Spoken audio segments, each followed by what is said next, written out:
Connor Rogers here from the NFL Combine alongside wide receiver prospect Elic Ayomanor. Listen, Elic, you're one of the rare players in this draft that got the better of Travis Hunter. What was that matchup and battle like? Yeah, it was awesome. Going up to altitude, I remember, honestly, this is the main thing I remember is being tired. Yeah. It really is a tough spot to play at in terms of that, but honestly, it was a team effort that allowed everybody to succeed there, and so the line played great, and the quarterback was delivering the ball on time and accurately. How quickly in the game does that hit you? Like, oh man, this fatigue is different up here. You know, before you start playing, when you go to warm up, you're like, okay, the air's a little bit thin, you know? Well, I know a lot of people will say, like, he's the best corner they face in college. How about another guy that you thought was a really good battle or a tough matchup? Yeah, I think the young guy from Clemson, Tirico. Okay. Tirico. He was very good to me. He had great feet and patience and discipline.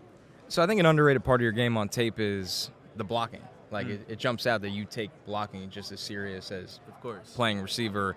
When did that develop, and how much pride do you take in that aspect of the game?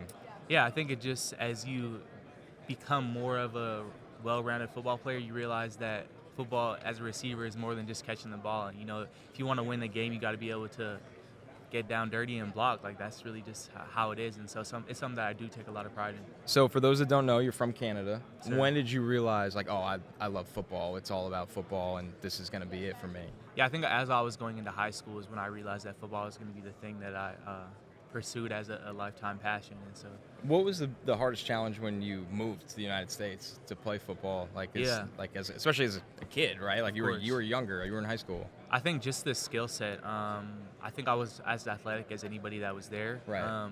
But I didn't necessarily have the skills that everybody has here because they start so much younger and the coaching is so much more involved from such a young age. It's kind of like playing hockey in Canada, you know? Yeah, I feel like some guys are born with skates on. Yeah, exactly. Did you play hockey at all? I did, up? yeah. I started a little bit later, which for us is like 6 years old. Right, it's ridiculous. So that's kind of why I give that comparison. How long did you play? I played until I was probably 13. Did you like it? Yeah, I did. I enjoyed it a lot. I mean, you were probably one of the better athletes on the ice too, but it was it was time to pick football. All right, so this week is a long one, and you get to meet with so many different NFL teams. They know what you could do on tape, and they get the athletic testing. They want to know what you're like as a person. When you leave here, what do you want them to know about you?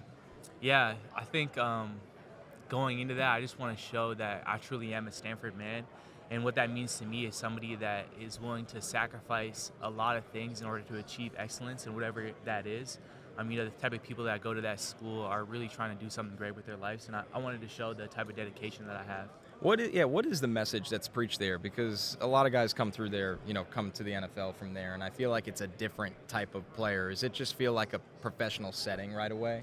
I think the thing is, there's a lot of things and sacrifices you have to make to get into Stanford in the first place. Yeah. Like, you don't just get offered the scholarship and then you get admitted into school.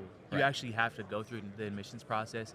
You have to take all the AP classes in high school and more than that. And so I think just having to do that, it kind of is a filter for the type of personality that gets in. Right. And that's what makes it more of a professional environment.